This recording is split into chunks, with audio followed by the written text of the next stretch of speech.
क्या आपके पास कभी ऐसा फ़ॉल्ट आया है जिसमें एनएस सेट ऑन तो हो रहा है लेकिन डिस्प्ले में लाइट और ग्राफिक्स दोनों नहीं आ रहे हैं? तो आप कैसे कंफर्म करें कि लाइट सेक्शन का फ़ॉल्ट है या ग्राफिक्स सेक्शन का फ़ॉल्ट है? तो चलिए फ्रेंड्स, मेरे पास एक हैंडसेट है Realme C2, जिसमें मुझे यानी कन्फ्यूज़ है कि नहीं, इसमें लाइट भी नहीं बन रहा है और ग्राफिक भी नहीं बन रहा है। तो हम कैसे इस फ़ॉल्ट को बिल्कुल कंफर्म करेंगे कि हमें लाइट सेक्शन में जाके प्रॉब्लम को रिपेयर करना है या ग्राफिक सेक्शन में जाके मोबाइल को रिपेयर करना है? तो बिल्कुल हम इसका क्या होता है फ्रेंड्स कि जो लाइट और ग्राफिक सेक्शन यानी इसका एक बूट सीक्वेंस होता है। इसी के माध्यम से हम कंफर्म करते हैं कि कब कौन सा वोल्टेज बंद रिलीज़ होता है, उसके बाद सेकंड कौन सा वोल्टेज रिलीज़ होता है, उसके बाद थर्ड कौन सा वोल्टेज रिलीज़ होता है। इस प्रकार से ही हम इसको कंफर्म करते हैं कि लाइट सेक्शन का फ़ॉल्ट है या ग्राफिक सेक्शन का फ़ॉल्ट है। तो मैं इस वीडियो में आगे आपको कंप्लीटली Realme C2 का जो लाइट सेक्शन है और ग्राफिक सेक्शन है, उसका स्कीमेटिक डायग्राम को फुल एक्सप्लेन करके बताने वाला हूँ कि कैसे लाइट आईसी वर्क करती है और कैसे ग्राफिक्स आईसी वर्क करती है। तो दोस्तों, मेरा नाम कमलेश दशहर है, digit telecom mobile repair Balaghat से। तो आगे आप वीडियो में बिल्कुल एंड तक बने रहें और वीडियो काफ़ी इंटरेस्टिंग होने वाला है। इस कंप्लीट फॉल्ट को हम पहले स्कीमेटिक डायग्राम में रीड करेंगे और उसको फिर प्रैक्टिकली रिपेयर करेंगे। तो दोस्तों, बने रहे आगे के वीडियो में।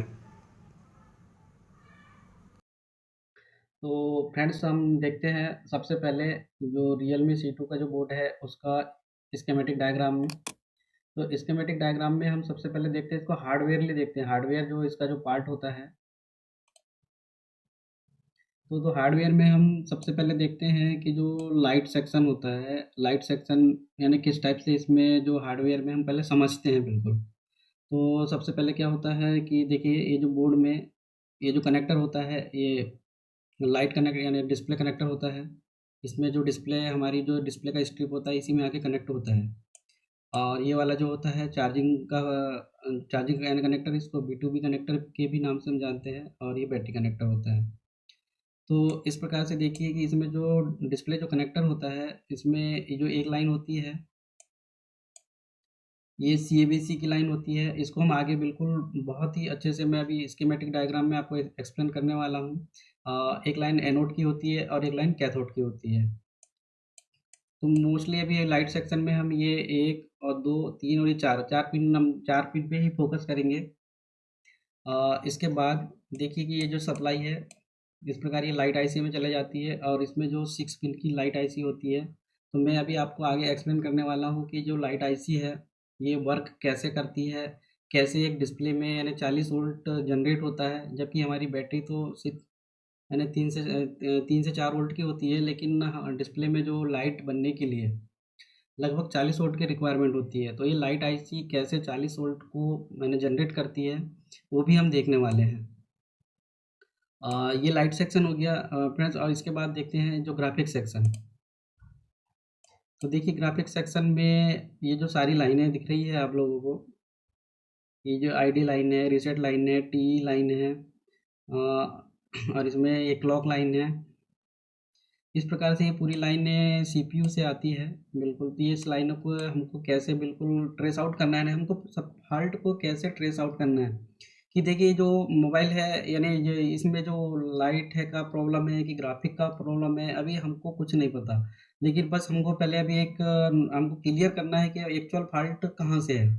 तो मैं आपको वही समझाने वाला हूँ कि अब इतने सारी जो लाइनें हैं, इन लाइनों में से ये जो सारी लाइन दिख रही है ग्राफिक्स की, यहाँ से भी फॉल्ट आ सकता है, या जो लाइट सेक्शन है वहाँ से भी फॉल्ट आ सकता है। तो उसको हमको कैसे फॉल्ट को यानी पकड़ना पकड़ना है रिपेयरिंग में, मैं वही आपको सिखाने वाला हूँ। तो ये जो कनेक्टर होता है, इसी में लाइट का भी सेक्शन होता है, टच का भी सेक्शन होता है और ग्राफिक का भी सेक्शन होता है। तो चलिए उसको, ये जो हार्डवेयर सॉल्यूशन है ये तो ठीक है, मैं आपको स्कीमेटिक डायग्राम में बताता हूँ बिल्कुल कि कैसे हमको चेक करना है। तो ये आप कंफर्म हो गया कि देखिए, जो डिस्प्ले कनेक्टर है उसको हम अगर स्कीमेटिक डायग्राम में अगर ढूंढना है तो कैसे ढूंढेंगे। तो उसके पहले हम सबसे पहले इसके लेआउट में चलते हैं। तो लेआउट में देखिए, ये बैटरी कनेक्टर, ये B2B कनेक्टर और ये डिस्प्ले कनेक्टर। तो इस डिस्प्ले कनेक्टर के ऊपर डबल क्लिक कर लेते हैं। और ये इसका ये नंबर आ गया, तो इस नंबर को हम कॉपी कर लेते हैं और फिर चलते हैं स्कीमेटिक में। यहाँ पे हम पेस्ट कर देते हैं। देखिए ये हम डिस्प्ले कनेक्टर पे आ गए। तो सबसे पहले तो हम लाइट के एरिया को देख लेते हैं कि लाइट, तो सबसे पहले क्या होता है कि डिस्प्ले कनेक्टर पे आपको विदाउट डिस्प्ले 1.8 वोल्ट आ रही है या नहीं आ रही है, वो सबसे पहले तो चेक करना ही करना है। तो ये 1.8 वोल्ट को आपको चेक करना ही करना है सबसे पहले, उसके बाद ही हम आगे जो है दूसरा वर्क करेंगे। और उसके बाद में एक्चुअली इसमें हमको पहले जीआर से ही पूरी रीडिंग को चेक करना है, और जीआर से हमको एक कंफर्मेशन लेना है कि किस लाइन का फॉल्ट हो सकता है या किस आईसी का फॉल्ट हो सकता है। तो ये हम एक जीआर रीडिंग से ही पता कर सकते हैं।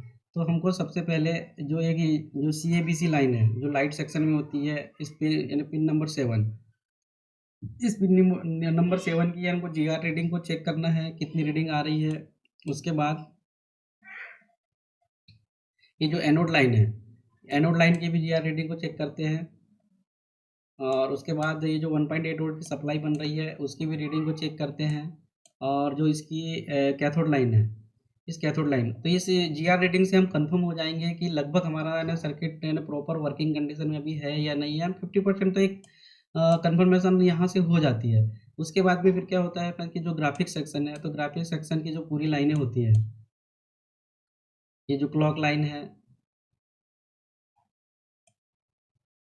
जितनी भी ये जो पूरी लाइन सीपीयू से आती है, clock line, data line, reset line और टी लाइन, इन सभी लाइनों पे ही हमको प्रॉपर जीआर चेक करना होता है। और ग्राफिक सेक्शन के लिए जो प्लस 5 और -5 वोल्टेज जो बनती है उसको भी हमें चेक करना होता है। तो इस प्रकार से हमको डिस्प्ले कनेक्टर की पूरी रीडिंग को चेक करना होता है। तो देखिए फ्रेंड्स, जैसे कि ये जो एनोड लाइन है, मोस्टली बहुत ज़्यादा जो फॉल्ट मैं देखता हूँ अभी रिपेयरिंग में, जो मेरे पास रिपेयरिंग के लिए आते हैं, तो जो एनोड लाइन होती है, ये एनोड लाइन, इसी पे लगभग 40 वोल्ट मैंने बनते हैं। और यही 40 वोल्ट डिस्प्ले हम जब जैसे ही यहाँ पर डिस्प्ले लगाते हैं, तो उसके डिस्प्ले की लाइट को 40 यानी 20 से 40 वोल्ट लगभग आपको मिलेंगे। तो वो यानी 20 से 40 वोल्ट जैसे आप यहाँ पे बनेगा, तो जैसे हम डिस्प्ले लगाएंगे तो क्या होगा फ्रेंड्स कि ये पॉजिटिव वोल्टेज है। तो यहाँ पे क्या होगा डिस्प्ले कनेक्टर में, जैसे ही हम डिस्प्ले को लगाएंगे, तो 1 मिनट में बता रहा हूँ आपको।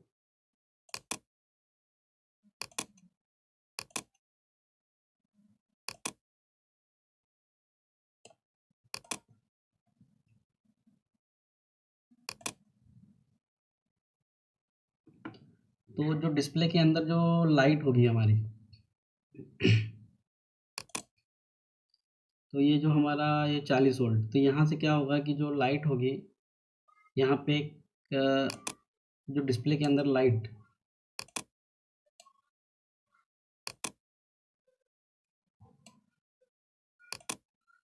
एलईडी, जो एलईडी है, ये लाइट एमिटिंग डायोड, एक प्रकार की इसको ये डायोड ही होता है। तो यहाँ से इस नंबर पे इसको 40 वोल्ट मिल जाता है इस प्रकार से। और इसकी जो नेगेटिव लाइन है, कैथोड लाइन, ये वाली, ये कैथोड लाइन यहाँ से इस टाइप से, ये तो इस प्रकार से ये एलईडी हमारी जलने लगती है। तो आप लोगों को पता ही तो होगा फ्रेंड्स कि जैसे कोई एक बल्ब को जलाने के लिए एक नेगेटिव और पॉजिटिव सप्लाई की ज़रूरत होती है, उसी प्रकार से डिस्प्ले के अंदर जो एलईडी है उसको जलाने के लिए भी एक नेगेटिव और पॉजिटिव सप्लाई की ज़रूरत होती है। तो इस प्रकार से जो डिस्प्ले में एक साइड से हमको 40 वोल्ट यानी 20 लगभग पॉजिटिव सप्लाई मिल जाती है और यहाँ से नेगेटिव सप्लाई मिल जाती है। तो इसीलिए हमको यानी ये जो पिन होती है इनको प्रॉपरली चेक करना है। उसके लिए मैं अभी आपको आगे मेथड बताता हूँ प्रैक्टिकली, बिल्कुल कि प्रैक्टिकली हमको कैसे इन पिनों को चेक करना है। और जैसे हम डिस्प्ले इन कर देते हैं, तो यहाँ से जो 1.8 वोल्ट की सप्लाई है, ये वाली, ये चले जाती है सीएबी, जैसे डिस्प्ले, इसके बाद हम जैसे हम सी यानी डिस्प्ले को कनेक्ट करते हैं, तो ये सप्लाई जो सीएबीसी की लाइन है, ये वाली, ये इससे कनेक्ट हो जाती है। और यहीं से 1.8 वोल्ट की सप्लाई आईसी की जो 5 नंबर पिन पे लगभग चले जाती है। देखते हैं हम ये आईसी की किस नंबर पिन पे चले जाती है।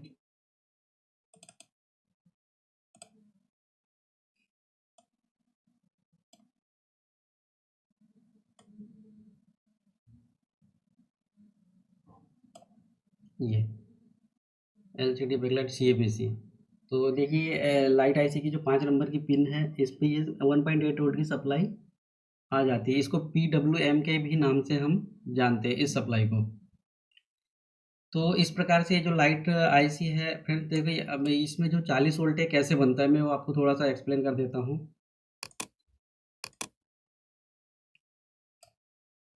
इसमें जो 40 वोल्ट है वो बनता कैसे है कि ये एक प्रकार की एनालॉग आईसी है 6 पिन की। तो इसमें किसी भी आपको पता तो ही होगा कि यानी एक आईसी को वर्क करने के लिए यानी एक वोल्टेज की तो ज़रूरत पड़ती है। तो जो वोल्टेज है ये V6, यानी ये V6 की सप्लाई है। यानी आपको मैं थोड़ा इसके पे यानी जो चार्जिंग सेक्शन है कभी एक्सप्लेन करूँगा तो उसमें बताऊँगा कि जो V6 की सप्लाई कैसे जनरेट होती है। यानी इसको आप एक वी बैट की भी सप्लाई मान सकते हैं। तो ये सप्लाई आईसी की पिन नंबर 6 वोल्टेज इन, इसमें इन हो जाती है और वहीं पे इसी पिन से एक कॉइल के द्वारा आईसी के एक कॉइल के द्वारा आईसी की जो पिन नंबर 4 है उसके अंदर इन कर दिया जाता है। इसको स्विचिंग सप्लाई बोलते हैं। इसके अंदर में आईसी के अंदर में बिल्कुल जो 3 वोल्ट की जो सप्लाई आई है वो हाई यानी बिल्कुल स्विचिंग होती है बिल्कुल। तो स्विचिंग होती है तो यहाँ पे बिल्कुल बहुत ज़्यादा पल्सेस, हाई पल्सेस जनरेट होती है। और ये जो डायोड लगा होता है,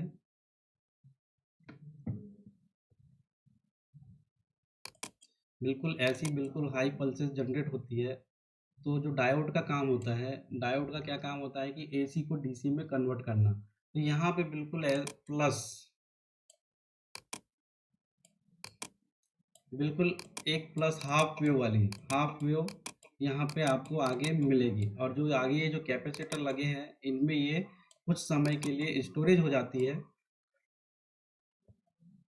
और स्टोरेज होने के बाद आगे जो डिस्प्ले कनेक्टर है वो डिस्प्ले कनेक्टर में ये सप्लाई हमारी चले जाती है। इस प्रकार से ये पॉजिटिव सप्लाई लाइट के लिए बनती है।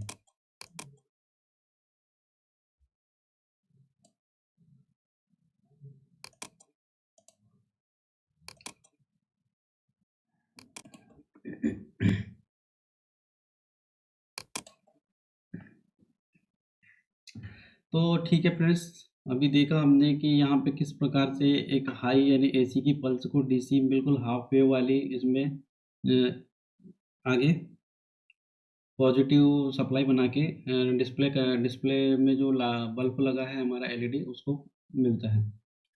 तो इसी प्रकार देखिए ये जो लाइट आईसी है इस टाइप से वर्क करती है। और आगे बिल्कुल प्रैक्टिकली हम देखने वाले हैं कि कैसे हम इस फॉल्ट को फाइंड आउट करेंगे। तो इसी प्रकार से ये अभी हमने सिर्फ देखा है कि हम कि लाइट की पिन को हमको पूरा चेक करना है। उसके बाद हम आगे चेक करेंगे ग्राफिक सेक्शन। तो मैं हार्डवेयर में आपको थोड़ा सा दिखा देता हूँ। देखिए ये जो ग्राफिक सेक्शन है, ये पूरी जो पिन होती है ग्राफिक सेक्शन की, हमको भी इसका पूरा जीआर लेना होगा। सबसे पहले तो हम लाइट सेक्शन की पूरी पिन का जीआर ले लेंगे और उसके बाद ग्राफिक सेक्शन की पूरी पिनों का जीआर लेना होगा। तीन ये पूरी पिनों का जीआर लेने के बाद ये वोल्टेज लाइन और ये प्लस ये वाली जो लाइन है -5 वोल्ट और ये +5 वोल्ट, ये ग्राफिक्स आईसी होती है। तो ग्राफिक्स आईसी के बारे में भी मैं थोड़ा सा आपको बता देता हूँ कि इसमें जो +5 वोल्ट और -5 वोल्ट बनते कैसे हैं। तो थोड़ा देख लेते हैं हम।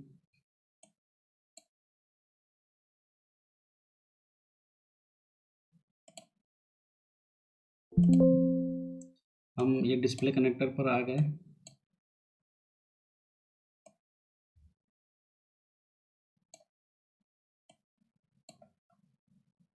ये देखिए ये 3 नंबर से बन रहा है, मेरे -5 वोल्ट बन रहा है यहाँ से।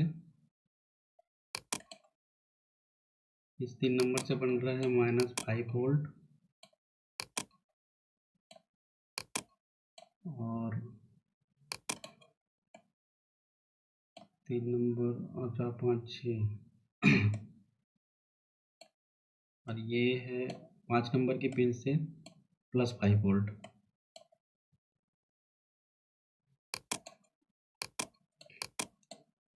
ये +5 वोल्ट।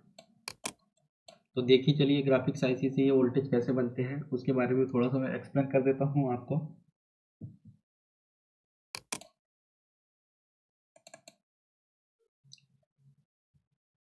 तो फ्रेंड्स क्या है, ये आपको प्रॉपर रीडिंग आना चाहिए इसकी रीडिंग आएगी तभी आप फॉल्ट को प्रॉपरली बहुत अच्छे सही ढंग से पकड़ पाओगे।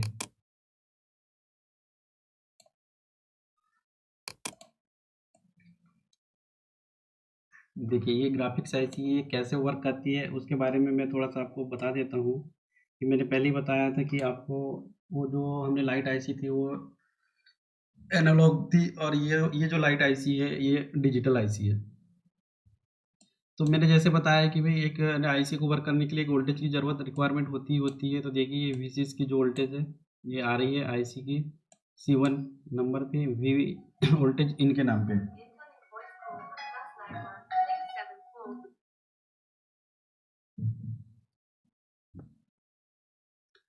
और वही सेम कि इसमें एक कॉइल लगी है और कॉइल के द्वारा बिल्कुल हाई यानी जनरेट होता है, क्योंकि इसमें भी हमको वोल्टेज जनरेट होता है, क्योंकि +5 और -5 वोल्ट की इसमें भी रिक्वायरमेंट होती है। तो अब ये +5 और -5 वोल्ट बनते कैसे हैं वो देख लेते हैं। एलसीएम VDD एक हो गया अपना +5 और ये यहाँ से हो गया -5। तो ये यहाँ से जो पिन होती है ये वाली पिन, इसमें जो डायोड लगा होता है यहाँ पे एक रिवर्स बाइसिंग में लगा होता है और एक फॉरवर्ड बाइसिंग में होता है। हमने लाइट सेक्शन में देखा कि वहाँ पे फॉरवर्ड बाइसिंग में डायोड लगा था, इसलिए प्लस वोल्टेज ही मिल रही थी। तो देखिए यहाँ से इस प्रकार से एक डायोड लगा होता है। एक डायोड होगा फॉरवर्ड बाइसिंग में होगा,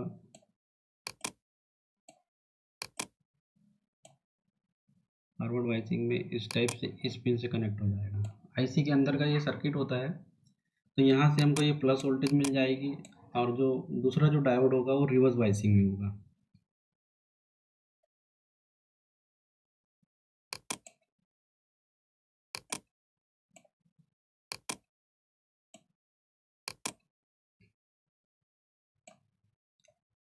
तो इस प्रकार से जो दूसरा डायोड होगा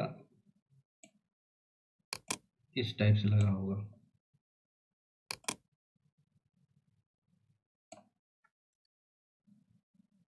तो आपने डायोड के बारे में यदि आपको थोड़ा बहुत अगर नॉलेज हो तो पता होगा ही कि फॉरवर्ड बाइसिंग में ये प्लस वोल्टेज को आउटपुट करेगा, और अगर रिवर्स बाइसिंग में लगा है तो नेगेटिव वोल्टेज को पास करेगा। तो इस प्रकार से हमको ये इस जो ग्राफिक्स आईसी है उससे +5 वोल्ट इस लाइन से मिल जाता है और -5 वोल्ट इस लाइन से मिल जाता है।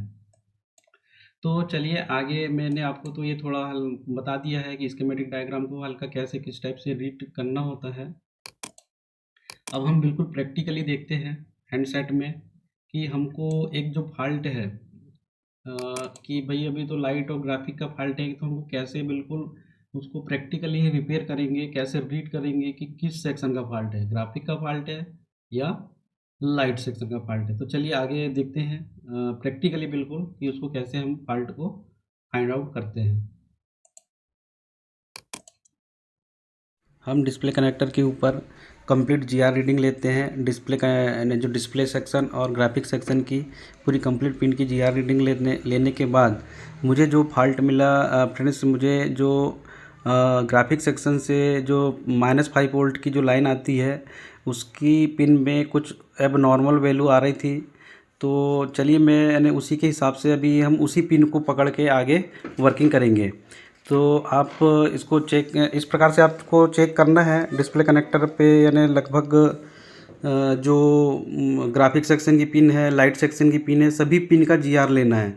उस जीआर लेने के बाद ही आप बिल्कुल यानी एक क्लियर हो जाओगे कि यानी लगभग यानी 50% आप मान सकते हो कि वहीं से हमको जो प्रॉब्लम है वो क्लियर हो जाता है। तो इस प्रकार से जब मैंने चेक किया तो सभी पिन के जो ग्राउंड वैल्यू तो लगभग ओके आ रही थी, लेकिन जो लाइट जो ग्राफिक सेक्शन के लिए जो -5 वोल्ट की रिक्वायरमेंट होती है उस पिन की जीआर वैल्यू मुझे कुछ डाउटफुल लग रही थी।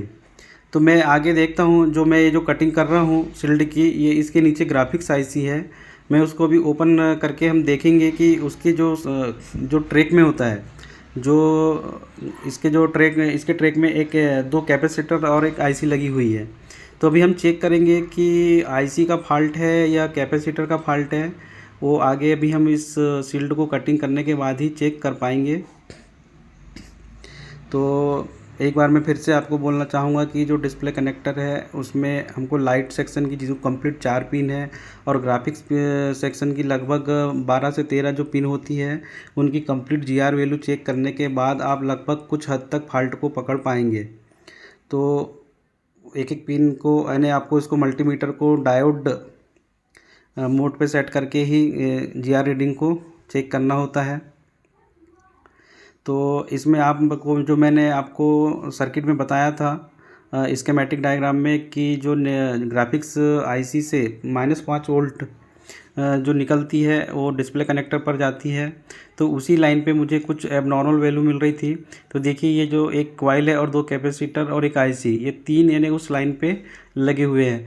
तो इसमें फ्रेंड्स यानी ये आईसी का भी फॉल्ट हो सकता है, या जो ट्रैक में जो लगे दो कैपेसिटर है उनका भी फॉल्ट हो सकता है। अब हम कैसे कंफर्म करेंगे कि यानी आईसी का ही प्रॉब्लम है या कैपेसिटर का प्रॉब्लम है? इसके लिए हम इसमें यानी रोजिन अप्लाई करके देखते हैं। तो मे बी ये हो सकता है कि रोजिन से फॉल्ट फाइंड आउट हो सकता है, और नहीं तो हमको बिल्कुल स्टेप बाय स्टेप कंपोनेंट निकाल के फिर चेक करना होगा।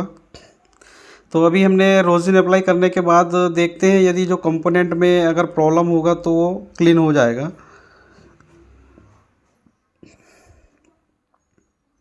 और रोजिन अप्लाई करने के बाद भी अगर फॉल्ट हमें अगर पकड़ नहीं आता है तो और कुछ दूसरे प्रोसेस होती है। तो अभी हम पहली प्रोसेस में ये देखेंगे कि इसमें जो रोजिन है, रोजिन को अप्लाई करने के बाद देखते हैं और सप्लाई इन करेंगे।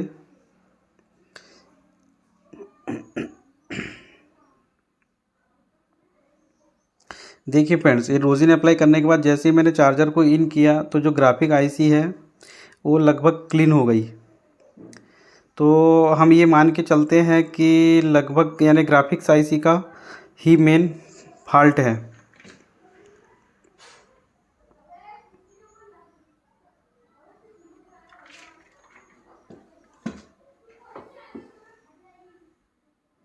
एक बार और देख लेते हैं। रोजिन अप्लाई करने के बाद ये देखिए, मैंने जैसे ही चार्जर को इन किया वैसे ही ग्राफिक्स आईसी बिल्कुल चमकने लगी है। तो ये हम मान के चल सकते हैं कि इसमें ग्राफिक्स आईसी का ही फॉल्ट है। अब करंट टाइम में तो फ्रेंड्स मेरे पास नई वाली ग्राफिक्स आईसी नहीं रखी हुई है, इसलिए मैं किसी अदर बोर्ड से निकाल लेता हूँ, और इसको निकाल के ही रिवॉल्व करके हम लगा के देखेंगे कि हमारा जो फॉल्ट है वो रिपेयर होता है या नहीं होता है।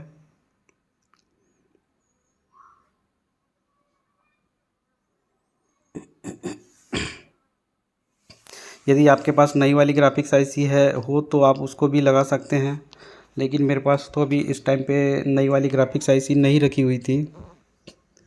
तो मैं जो स्क्रैप बोर्ड होते हैं उसी से निकाल के लगाने का प्रयास करते हैं। तो इसको जैसे हम अगर किसी बोर्ड से ग्राफिक्स आईसी को निकालते हैं तो हमें इसकी बॉल को बनाना होता है।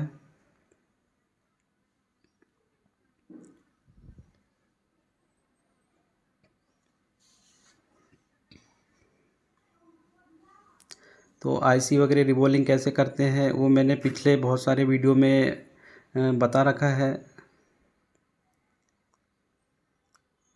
चलिए फिर भी एक बार हम देखते हैं कि इस छोटी आईसी को कैसे रिवॉल्व करते हैं।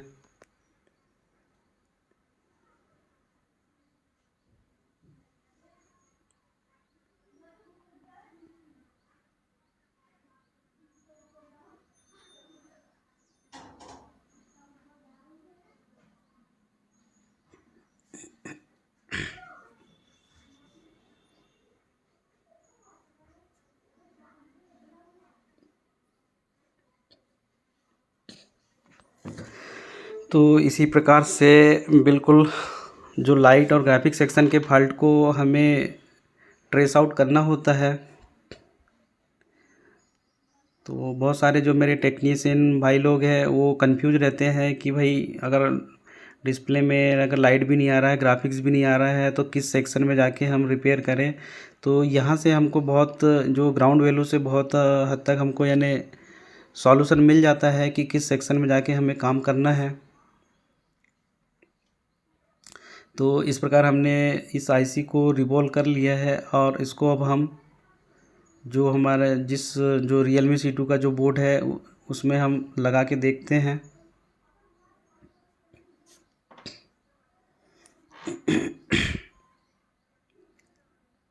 तो सबसे पहले तो ये वाली आईसी को हम निकाल लेते हैं।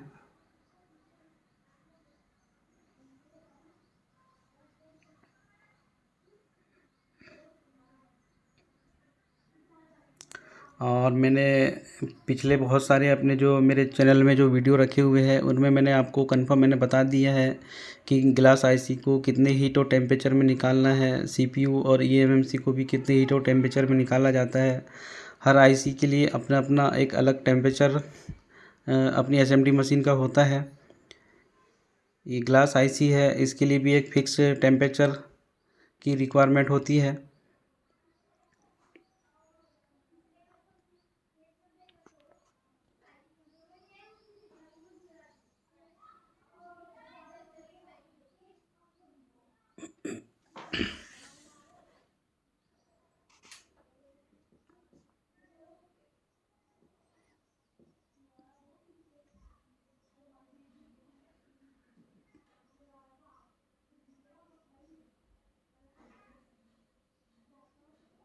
इस प्रकार से इसकी पूरी क्लीनिंग कर लेते हैं।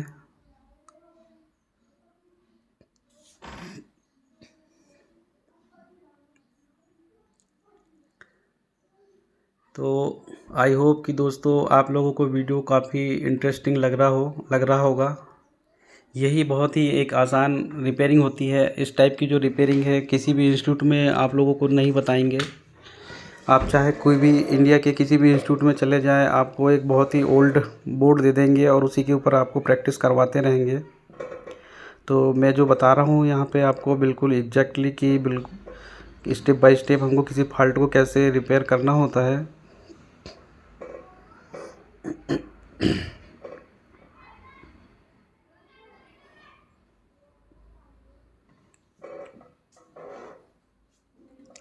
तो बहुत ही आसान होता है आईसी लगाना निकालना। ये कुछ दिनों की ही प्रैक्टिस होती है जिससे आप सीख सकते हैं कि आईसी को किस टाइप से लगाया जाता है। मेन होता है दोस्तों कि फॉल्ट को कैसे ट्रेस आउट करना है, मेन वही होता है। बाकी ये जो प्रैक्टिस होती है आईसी लगाने निकालने की, ये 4-5 दिन का होता है जिसमें कि आप अच्छा बिल्कुल अगर आपको कोई अच्छा ट्रेनर अगर ट्रेन करे तो आप इसको बहुत आसानी से सीख सकते हो।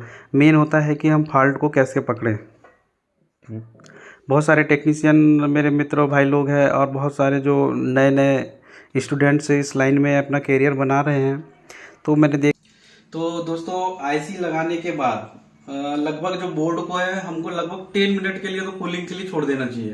यानी हमको बहुत जल्दबाजी नहीं करना चाहिए कि मोबाइल को हमको जल्दी से ऑन करके देखना है, मेरा ऐसा मानना है। क्योंकि जो यानी आईसी लगाने के बाद बोर्ड के यानी नीचे क्या होता है कि सीपीयू और ईएमसी वगैरह भी होती है, तो बोर्ड काफी यानी हीटिंग कंडीशन में होता है। तो इसको बिल्कुल कूलिंग के लिए हम छोड़ देना चाहिए और इसके बाद ही हम अब इसको ऑन करके देखते हैं।